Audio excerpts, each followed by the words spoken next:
All right, so welcome back everybody. In today's episode, this is something a lot of y'all have been asking about.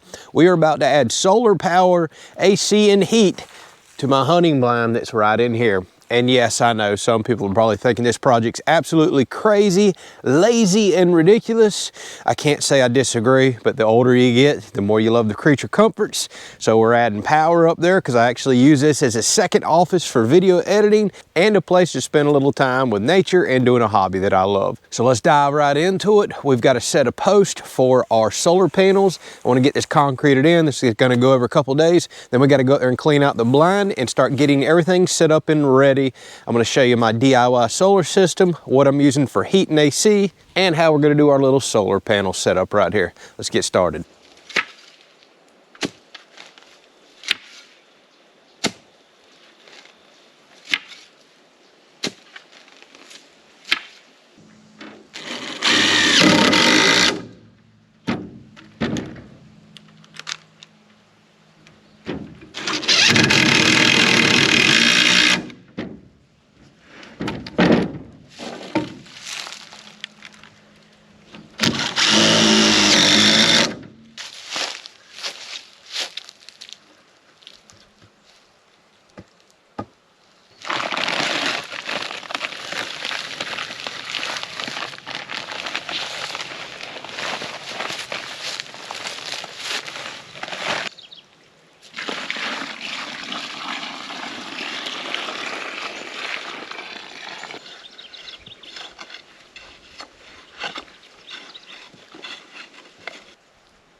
So I'm going to be using two Renogy 100-watt panels because it's not high demand use out there at the deer blind. We just need a couple hundred watts to keep a battery topped off, and that's it. With the occasional use, that'll be more than enough. But more importantly, we have to use a couple of panels to keep our voltage up. So I'm about to mount some of these Z brackets on the top side right here. We'll go like that. So we can figure out the size of the mount that we want to build on the post that we just sunk in. And let me go ahead and explain right here on these panels. These are 100 watts each. That doesn't concern me as much because, again, we're just not using a whole lot of power, and we're going to have a big battery to store what little bit I will use. But we want to pay attention to open circuit voltage, which is 24.3, and your operating voltage, 20.4. So if we series two of these together, I'll show you that in a little bit, we will essentially double that voltage, and that's very important. So under normal operation, we should be around 40 volts, but keep in mind, solar panels do experience peaks and surges in voltage, especially on cold and odd cloudy days. There's some cloud effect that can roll into that, but especially when it's cold. So I like to go with more of the open circuit voltage number, which would put us closer to 48 volts. So why is that important? A while back I built this little DIY system just for the intentions of putting out there in my deer blind. You may want to check that video out.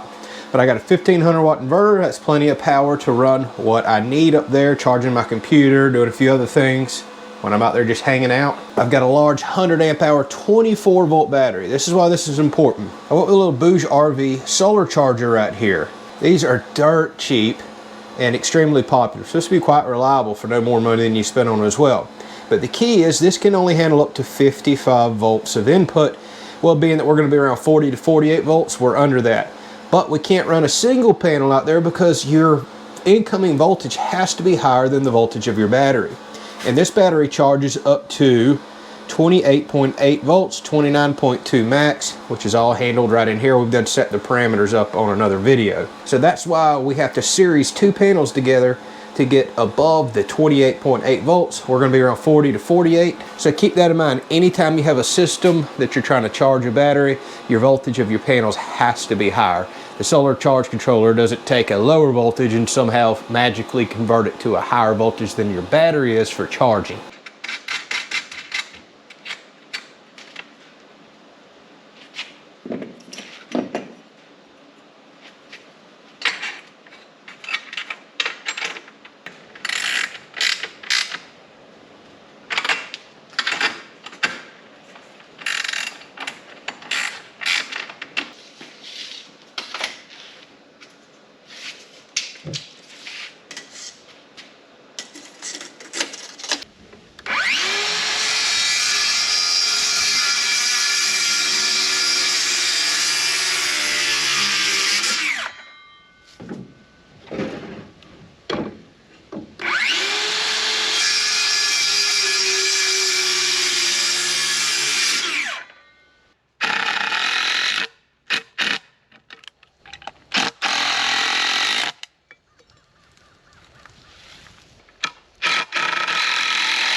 All right, I know it's a little dark in here and hard to see, but I'll explain my setup. If you watched one of my older videos, I've made me a little DIY power station here. 24 volt battery, 1500 watt inverter, little solar charger.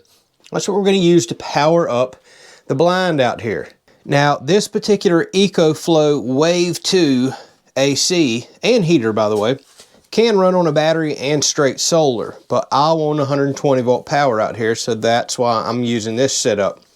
This can also run on 120 volt. So it makes sense just to charge the single battery and plug this in via 120 and other things like computers and lights. So think about this, I can actually plug an extension cord in here, run and do lights, a fan, anything I want up here, or I could even run power out of this to a little sub panel and then run outlets out as needed. I do spend time up here in the winter just enjoying myself using this as an office, and I do editing up here with a laptop, so it would be nice to be able to plug in and charge that as well. All right, so back to our AC unit. What you just seen that I put in was two 6-inch vents over here, because the compressor back here, coils and all this other stuff, well, that gets really hot. You don't need that heat coming into a room. So we're gonna need to pull air in across the equipment, cool it off, and you wanna exit the heat out. We're gonna pull air across the front condenser here, which is either gonna be heated or cooled since this unit will do both, and then right back up and out the vents into the room.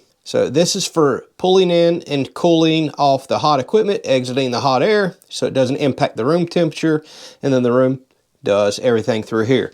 This can also be set up for a tent. So there's different snap-on adapters that you can do here. Set this unit outside so it can use natural air for cooling and you won't need none of that plumbing. And then you'll just run one out here straight into the tent, for example. This is really set up for camping, but I have always envisioned using it in this room. So what we need to do now, this one tube fits in over here quite well. And as you can see, these vents have damper doors right here. That's great. When this kicks on, it'll blow that damper door open, exhaust the hot air out, and when this unit shuts off, the damper door will close so bugs and birds can't get in. Over here is a problem. I need this door to stay open, but we can't have just an openness to the outside or going into this pipe because dirt, daubers, bugs, and everything will come into our equipment. So we're gonna have to figure out how to hold that door open and put some screen material on the outside so we can pull air in, because we're going to be cooling and condensing air and creating condensation. Water buildup is going to be in this unit just like on all AC units. So I have a drain tube right here that we're going to need to run out. I'm just going to drill a hole in the floor. We're just going to let this drain straight to the ground. So let me work on getting this vent set up complete, and we can actually go ahead and power this up and test it. Then the last thing to do is run a power wire out to our solar panels, which are over there, so we can constantly keep this battery topped off. All right, so here's that drain tube I showed you coming off the AC. Instead of running it just straight down, I'm leaving it hollow because this is not going to get used much out here. Dirt daubers are going to plug that right up. So I'm going to put what's called like a drip loop in right here so the water can still run down out of the unit upstairs, not shutting it off. And then once it fills up to this point, it'll come up and over this loop and then drain out. So I just need to attach a zip tie to the post so I can take care of that. That seems like a quick, easy thing to do to make for sure that the bugs don't plug this up on me, because it absolutely will happen.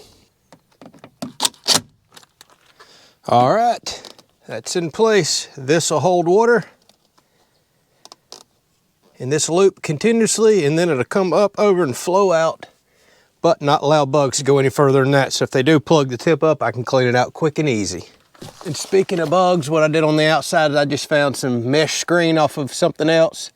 Just kind of temporarily put it up in place till I get something better that I can screw in. But that is a thin metal screen. And as you see, it's open into the AC unit in there. So now we can pull in that cooling air across the AC components, and it'll exhaust right out over here.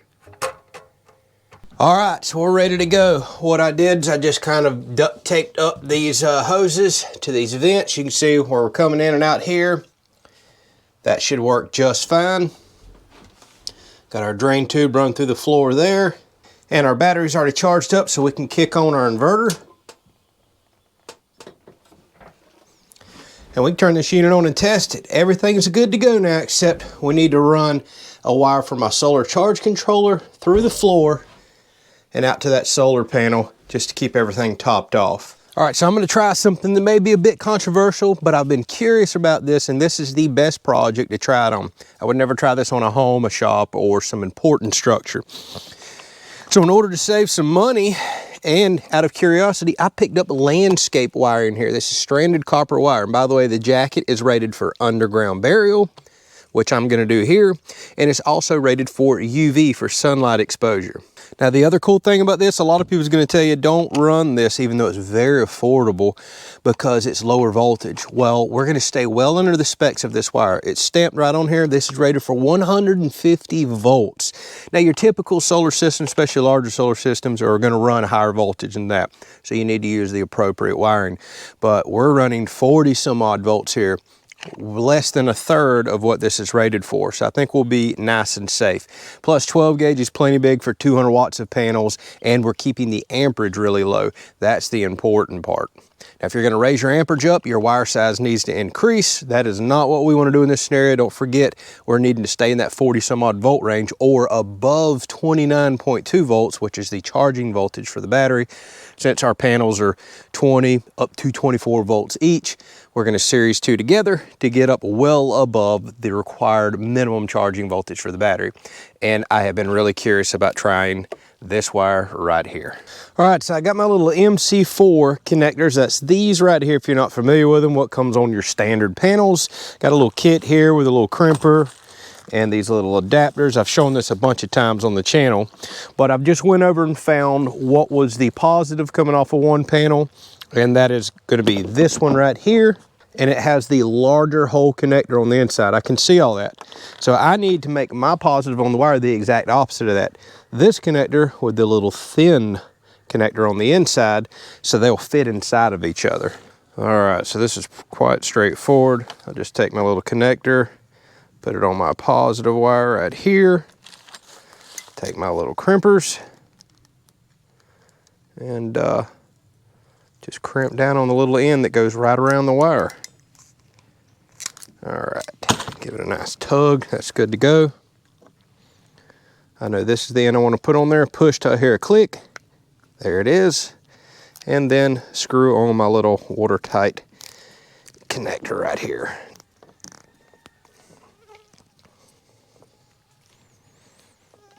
Okay, now we've got our wire made up, and I've got plenty long enough spool here to run from the solar panels over to the blind. So let's go over this one more time. Coming off the back side of this panel is a negative, and I hooked it to the positive coming off of the other panel. That series these together. So remember the specs right here? You go from the 20 volts up to 40 volts. These are 5 amp panels. The amperage stays the same whenever you series right here.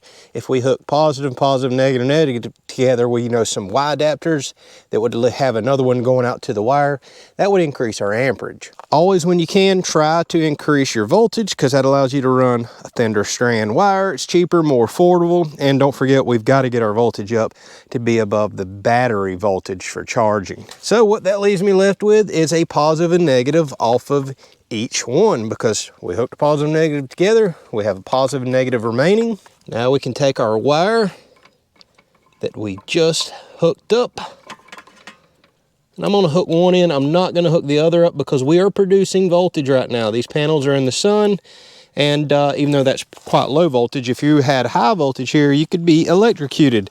So we're gonna run our wire back down through the woods this way, and what I'm going to come back and do later is just dig a little like 6-inch deep trench and just throw over the wire, because I bought direct burial rated wire. That's a beautiful thing about landscape wire. And all I really want the trench for is, again, so squirrels and rats feeding on the ground don't chew my wire. So I'll just dig a small little trench down to there. The other thing I'm going to pick up is some of that plastic electrical conduit that I can just run right here into the dirt where I'm going to bury the wire, and it'll run up to about this area. So when I'm weed eating or if squirrels around this, the wire is actually inside of that electrical conduit and protected. But I want to go ahead and get this hooked up today. We're losing daylight. I want to run this, and I want to test all this out.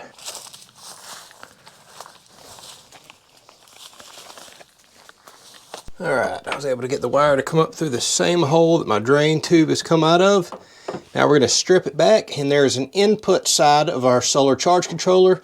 You can see the output's what goes down and charges our battery. I made sure that I left enough wire too, so whenever I build my shelf and move all this, we can run up there to it.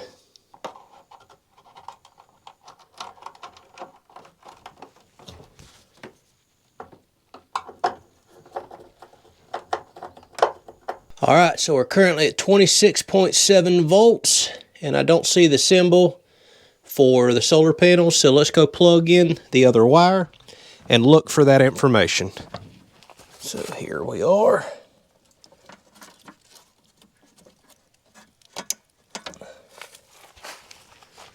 Panels are still getting good sunlight even though it's late in the afternoon. All right, so now it's currently, the voltage is already coming up. It's showing we're bringing in around 3.7 amps. That'll go up once we're in the middle of the day getting direct sunlight. And it's showing that we're charging with solar. Kick on our AC and cool off because I'm burning up. There it is. Let's go ahead and go to max. Oh yeah.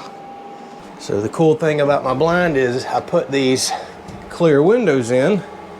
So I can put these down, lock them, still keep my view, and now I can hold my AC in. Oh, just the fan alone already feels awesome. And even with this being on max, it's still plenty quiet. And if I were to bump that fan way down on low, you just about can't even hear this. The other thing I like is there's a full mesh screen up front that y'all probably can't see because it's so dark in here. Open up a door. So that's got a mesh screen in there that can be taken out and cleaned. That's good because bugs will get up here and I don't want them to get in my unit. And then these, I can just manually close whenever I leave. Make for sure no big bugs or anything get up in there. Because I definitely want to protect this. This is a super nice unit. And don't forget, like I said, you could actually run that solar straight in from out there to this unit. It's got a solar input on the side, and they make a big battery that this sits on that I have. So you could run this truly off-grid without needing any of that. I just want 120 volts in here. I'm tired of using junky old little lights like this that, as you can see, doesn't even work. I want to put a real light up here, maybe a little fan, and again, be able to charge computers, do other stuff. Now, yes, I know. Is this is this living a bit ridiculous, a bit lazy in a way? Sure, but I love it. I love spending time outdoors, enjoying our property, being up here, and now that I can actually tune the atmosphere to what I want, whether it be hot, cold, or just have a fan going. Again, I can edit for a few hours up here if I want, plug in my laptop, charge the battery, have lights, other conveniences. Why not? This is what we work hard for. People may think this is absolutely crazy, but hopefully you learned a little bit of solar stuff along with this and seeing the way that I'm setting up some of my stuff. But some of you are probably going to think, man, this is nice. About all I'm missing out here now is a coffee maker. Oh, that feels so nice. This is going to be awesome, y'all. All right, hopefully you enjoyed it. Like I said, all I got left to do off camera is just dig me a little trench after I go pick up a couple of electrical conduit wires just to protect my wire from squirrels, because they do love chewing on stuff. And then down the road, we may build a shelf up here, and I think we may insulate this room as well. I've been really curious about that. So if we decide to do those things, I'll record it, because I know you're going to want to see the progress and changes. And it's already hunting season here now. I'm about to be running this probably starting next week, and it's hot next week, so I'll be running the AC. I'm curious to see how long the battery will last, how well the charging's doing, so feel free to drop a comment if you're watching this back later, and I'll let you know. And then hopefully in a couple weeks we get us another cool snap. It was in the 30s here last week. I would love for that to come back, and we'll for sure be running the heater out here if that happens. All right, y'all, if y'all are curious about any of this stuff, I'll for sure let you know. That's one unbelievably sweet unit right here, especially one of the first portable ones I think ever invented that'll also do heat. And then I'll put a video at the end of this to where I built this little system right here. You can pretty much pick all this stuff up on Amazon. That's where I got the charger and the inverter. I believe this 24-volt battery is also on there as well. And I'll put a link down there for the EcoFlow Wave 2.